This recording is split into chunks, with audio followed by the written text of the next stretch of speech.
You've been drugged. Not by a needle. Not by a pill. But by something far more invasive. It's in your pocket. In your ears. On your screen. Every day. Every hour. Every minute. And the worst part? You begged for it. You scroll for it. You let it into your mind like it's medicine. But it's not healing you. It's killing you. Not fast, not violently, but quietly. Like a snake that coils around your brain, whispering. Just one more scroll. Just one more hit of dopamine. Just one more glance at someone else's life to forget how hollow yours feels. This is not entertainment. It's engineered sedation. Your potential is being bled out drip by drip. Your attention span is shorter than your breath when you're anxious. You can't sit still. You can't focus. You can't finish what you start. And the system doesn't care. In fact, it profits when you stay weak. Let's get something straight. You were never meant to thrive in a world designed to distract you. You were meant to serve. To obey. To consume. They don't want you sharp. They don't want you dangerous. They want you sedated, emotional, addicted, docile. But if you're still here, if you're still watching, it means something inside you is resisting. That ancient voice. That war drum in your chest that beats against the silence. It's saying, wake up. Now. Because this isn't just about technology. This is about your mind, and what you're feeding it every single day. There's a kind of information that tastes sweet, but turns rotten inside you. Take the comparison trap. Every scroll, every post, every perfect face you see, you don't even realize it, but it's burning holes in your identity. You're not just seeing someone else's highlight reel. You're absorbing their standards as if they were your own. You wake up and suddenly, your life feels too small. Your face feels wrong. Your pace feels too slow. Your wins feel like failures next to someone else's fake glory. This is digital self-harm. And no one talks about it. Because to talk about it would threaten the machine. You see, they've learned how to hijack your brain's reward systems. Every notification is a dopamine lure. Every trending video is a manufactured fireworks show, designed to keep you just awake enough to not revolt. But too distracted to build. You think you're choosing. You're not. You're reacting. To algorithms. To manipulation. To trauma patterns you don't even know were programmed into you since you were a kid. And if you don't stop feeding your brain this poison, you will rot, from the inside out. Let me take you deeper. Because what I'm about to say, most people will never be willing to face. The voices in your head, the self-doubt, the self-hate, the compulsions, the procrastination, the sudden bursts of panic, they didn't originate from you. They were installed. Like malware in a system, buried deep under layers of belief. You think it's just who you are. No, it's who they made you to be. Let me prove it. Imagine a child, strong-willed, sharp-eyed, full of energy. Now imagine every time they expressed anger, they were told, "You're bad." Every time they questioned authority, "You're difficult." Every time they slowed down, "You're lazy." By the time that child becomes a teenager, then an adult, they don't even need the voice of the critic anymore. It's inside them now. This is the beginning of the mental infection, and once that's done, once you no longer trust your instincts, they feed you distractions, addictions, entertainment, endless information with zero transformation. You become a slave who thinks he's free. A lion in a zoo who thinks the cage is comfort. But you were not born to be tamed. You were not born to be numb. You were born to be sharp, precise, dangerous, when necessary. Let me ask you something. When was the last time you sat in silence, with no phone, no background noise, no stimulation? Can't remember? That's not an accident. Because in that silence, that's where real power lives. That's where your true thoughts begin to rise, not the thoughts they gave you, yours. And most people are terrified of that. Terrified of hearing the truth their soul has been screaming beneath all the noise. This is not the life I want. This is not the mind I was meant to have. This is not who I am. But you're not like most people. Because you're still watching. You're still breathing differently now. You're beginning to feel something shift. That quiet fury, that sense that something precious has been stolen from you, and you want it back. Good. Because in the next moments, we're not just going to reveal what's poisoning you. We're going to cut it out. with precision, with rage, with clarity so sharp it hurts. And once you see it, you'll never unsee it. They didn't need to chain your hands. They just needed to chain your focus. Look around. Everyone's awake, but no one is present. Everyone's scrolling, but no one is learning. Everyone's watching, but no one is seeing. You're surrounded by people who are alive in body, but gone in mind. And the terrifying part, that's exactly what they wanted. You've been led to believe your mind belongs to you. But that's a lie. The battlefield isn't physical anymore. It's psychological. And most of you were never trained for this kind of war. The real enemy doesn't kick down your door. It invites you in, with beautiful colors, addictive sounds, a never-ending stream of validation. Every ping, every like, every view, that's not feedback. That's control. I want you to understand something. Really understand it. Your brain is a survival machine. It evolved to chase reward, to seek pleasure, to avoid pain. But what happens when artificial pleasure becomes more accessible than real purpose? You starve, not physically, spiritually. And in your starvation, they feed you garbage, empty knowledge, quick fixes, motivational fluff that vanishes the moment you close the app. In your brain, it doesn't care about quality. It only knows, this feels good now. Do it again. Over and over, until your soul forgets what real nourishment even feels like. That's why you can't focus. That's why your dreams feel distant. That's why you stay up at night, eyes wide, scrolling endlessly, thinking somewhere, somehow, you'll find the thing that finally makes you feel whole. But you won't. Not there. Not like that. Because they built it to keep you broken. Let me tell you a story. A man once owned a circus. And in this circus, he had a baby elephant.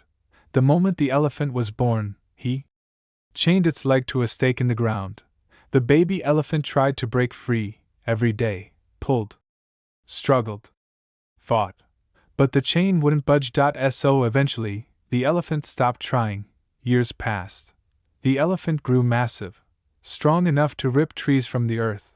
But that same chain, now barely wrapped around its leg, kept it still, not because it couldn't break free, but because it believed it couldn't. That's you. The chain is mental now, invisible, but no less powerful. And the stake? It's what you've been feeding your brain since childhood. What to believe, what to fear, what to chase, what to ignore. You weren't educated. You were programmed. You were taught to consume before you were taught to create. You were taught to obey before you were taught to think. And worst of all, you were taught that comfort is the goal. But comfort is not peace. Comfort is the drug they give slaves to keep them from revolting. Because when a man is too comfortable, he doesn't ask hard questions. He doesn't fight back. He doesn't seek truth. He just feeds himself sugar until the cancer spreads beyond cure. And make no mistake, your mind is rotting every time you swallow information that weakens you. They tell you, don't overthink. But what they really mean is, don't think deeply. They flood you with content so your intuition drowns. They teach you to fear silence, because in silence you might wake up, you might hear the whisper, this isn't who I am. And if that whisper turns into a voice, then into a roar, you become dangerous. There's a reason the ancient Stoics practiced voluntary discomfort, fasting, silence, isolation. They knew, what you avoid is what owns you. And right now, you're being owned by an attention economy that sells your mind to the highest bidder. Owned by fears you inherited but never questioned. Owned by voices in your head that aren't even yours. But here's the forbidden truth. You can rewire it all. You can become immune to the poison. But first, you have to stop feeding the parasite. No more mindless content. No more comfort scrolling. No more validation hunting. Because every time you indulge that habit, you sharpen the claws of the thing that's devouring your soul. Let me give you one last image before we go deeper. Picture a wolf. Lean, focused, deadly. It doesn't scroll. It hunts. Now picture a dog. Domesticated, overfed, lazy, begging for attention, happy to sit and wait for someone to throw a bone. Now be honest with yourself.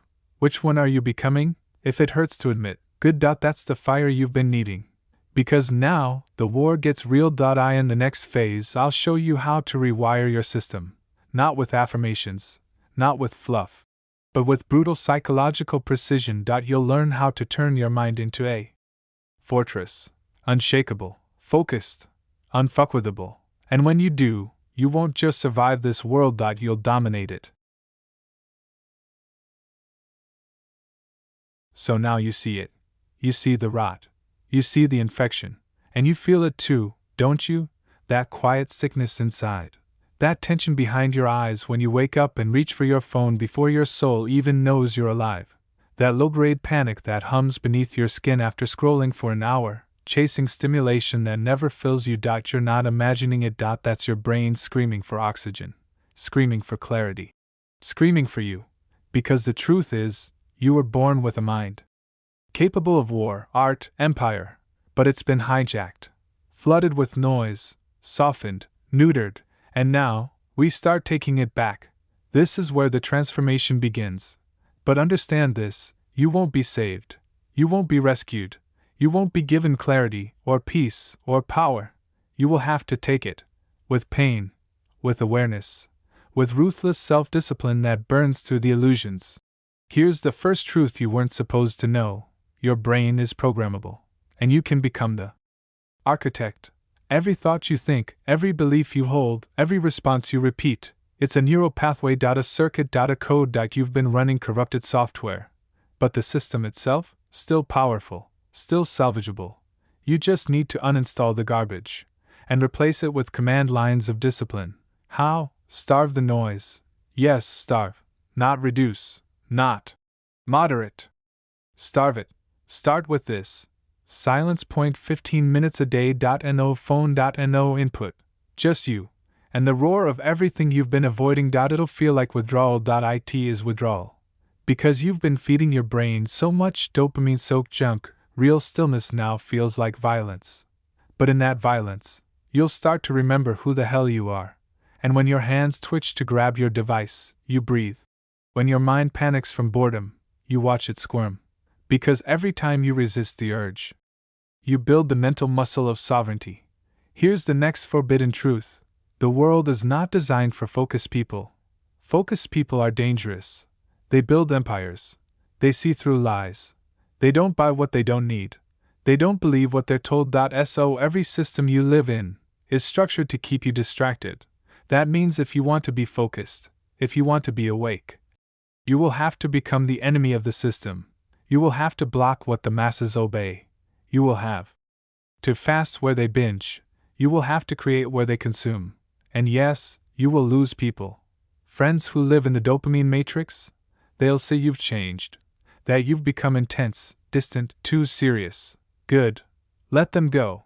Because you weren't born to be liked. You were born to wake the hell up. And now we go deeper. Because once you've created silence, once you've broken the chains of input addiction, you'll meet something terrifying. Your real thoughts. Not the ones from TikTok, not the ones from podcasts, not recycled tweets. Yours. At first, they'll be uncomfortable. They'll sound like this. Why am I behind in life? What have I wasted? Why am I pretending to be okay? And that's good. Because now, we begin the final alchemy. You take those thoughts, and instead of escaping them, you face them like a strategist. You write them, you observe them, you deconstruct them. Because once you see the exact stories poisoning you, you can rewrite the script. This is how your mind becomes a weapon. Let me give you one of the most powerful tactics I've ever used. Not a hack, not a gimmick. A ritual. Every morning before the world touches you, before you check messages, notifications, headlines, you ask yourself one brutal question. What am I doing today that makes me stronger? That's it. Write it. Answer it. And if the answer is nothing, then you've just exposed the infection. Because most of you live on autopilot. You don't train your mind. You just rent it out to anything louder than your own inner voice. But now, no more. From here on, you operate like a weapon. You feed your brain only what sharpens it. Books that provoke. Silence that deepens. Conversations that elevate. Challenges that force you to bleed and rebuild. Because you are no longer a consumer. You are a commander. And soon, the same mind that once sabotaged you will become the sharpest blade in your arsenal. But we're not done yet. There is one final shift. The part no one talks about. The part where you stop being prey and start becoming predator, not in cruelty, but in clarity. You will begin to see people, see how they numb themselves, see how they avoid truth, see how they project their own weaknesses onto others. And you will not participate, you will observe, you will maneuver, you will outthink. Everyone who still lives in the fog. That's the final transformation. You've come this far, and you're not the same person who hit play. You've seen the system for what it really is. You've stared down the addiction, the sedation, the noise, and something inside you snapped awake. That wasn't motivation. That wasn't inspiration. That was resurrection. The old version of you, the distracted, reactive, overstimulated version, it's gone, dead, and in its place stands a mind that is finally aware of its own power. But don't confuse this awareness with comfort. No, this stage is war. Because now you know. You see the traps. You see how every headline is a hook, every swipe is a leash, every just for fun moment is engineered obedience. You see how entire empires are built on one thing, your attention. And if they can own that, they own you. But not anymore. Because now you are a man, a woman, a mind that chooses what it consumes. That's not normal. That's elite. That's rare. That's dangerous. Let me give you one final forbidden truth. The world was never meant to make you wise. It was meant to keep you entertained just long enough to forget you were supposed to become something greater. So ask yourself, what happens now that you've unplugged? Now that you've stopped feeding your brain the trash they disguised as food? What do you build in the silence? What do you become in the discipline? What do you create when no one is watching? When no one is clapping? When it's just you and your breath and the battle? Because this is the moment that separates you from the masses. They're still asleep, still looking for one more dopamine hit, one more fantasy to distract them from the prison they're in. But you're building keys. Keys to mental sovereignty. Keys to emotional armor. Keys to ruthless focus. And what's coming next in your life will not require more followers, more noise, more comfort. It will require clarity under chaos. Stillness in storms. A mindset forged in fire. You've heard the phrase, you are what you eat. But deeper than that, you are what you feed your mind. If you feed it anger, you become a bomb waiting to explode. If you feed it numbness, you become a ghost with a heartbeat. If you feed it envy, you become a mirror, never a maker. But if you feed it discipline, vision, sacred silence, you become dangerously clear. You become something this system cannot control. You become the anomaly. And the world won't know how to deal with you. Because you're not reactive anymore. You're strategic. You're not emotional bait. You're the one setting the traps. You're not consumed by noise. You weaponize it. You bend it. You turn it into fuel. That's what mastery looks like. Not perfection, but direction. Every day, you choose what enters the fortress of your mind. Every hour, you monitor the gates. Every second, you command the narrative. That's how warriors are made. So here we are. At the end of the screen. But at the beginning of something far more terrifying. Your power. You've now seen what they didn't want you to see. You've tasted the silence they're scared you'll fall in love with. You've touched the weapon that lives behind your eyes. Your focused, ruthless, sovereign mind. And now the question is, will you go back? Will you return to the feed, the fluff, the pacifier for the modern slave? Or will you rise? Will you cut deeper? Move sharper? Think cleaner? Build harder? Because what you do next will determine everything. So here's what I want from you. Not a like, not a share, not a fake affirmation. I want proof. If this woke something up in you, drop a comment. Say, I see it now. Because that phrase isn't just words, it's a declaration. That you're no longer blind. And no longer food for the system. And no longer the walking sedated. You're a strategist now. A fortress. A fire they cannot extinguish. And if you want more forbidden truths, more mental weapons, more soul-forged clarity, then subscribe. Not just to this channel,